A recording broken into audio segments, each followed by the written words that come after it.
मराठी मॅट्रिमोनीवर मिळतो सगळ्यात जास्त चॉईस। मराठी मॅट्रिमोनीने लाखो स्थळं जुळवली आहेत। यापेक्षा चांगली गोष्ट काय असू शकते? मराठी माणसांची नंबर 1 चॉईस मराठी मॅट्रिमोनी। गेल्या आठवड्याभरापासून नाशिकमध्ये थंडीचा पारा चांगलाच घसरत चालल्याचं बघायला मिळत आहे।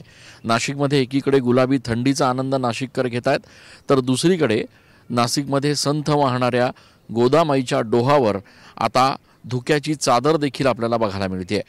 नाशिकमध्ये काल 10.7 एवढा तापमानाचा पारा खाली घसरला होता आणि हवामान खात्याचा अंदाज असा आहे की पुढच्या आणखी आठवड्यामध्ये पारा अजून खाली घसरण्याची शक्यता आहे।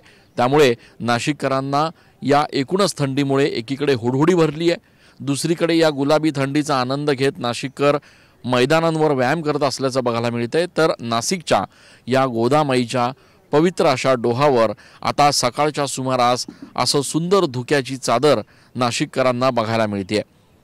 पुढच्या आठवड्याभरामध्ये तापमानाचा पारा आणखी घसरेल असा अंदाज जो आहे तो या ठिकाणी वर्तवला जातोय आणि त्यामुळे उबदार कपडे घेण्याकडे देखील नाशिककरांचा आता कल बघायला मिळतोय। अर्थात या गुलाबी थंडीचा नाशिककर मनापासून आनंद देखील घेत आहेत। कॅमेरा पर्सन आकाश येवलेसह मी चंदन पूजा अधिकारी, TV9 मराठी। मराठी मॅट्रिमोनीवर मिळतो सगळ्यात जास्त चॉईस। मराठी मॅट्रिमोनीने लाखो स्थळं जुळवली आहेत। यापेक्षा चांगली गोष्ट काय असू शकते? मराठी माणसांची नंबर 1 चॉईस मराठी मॅट्रिमोनी।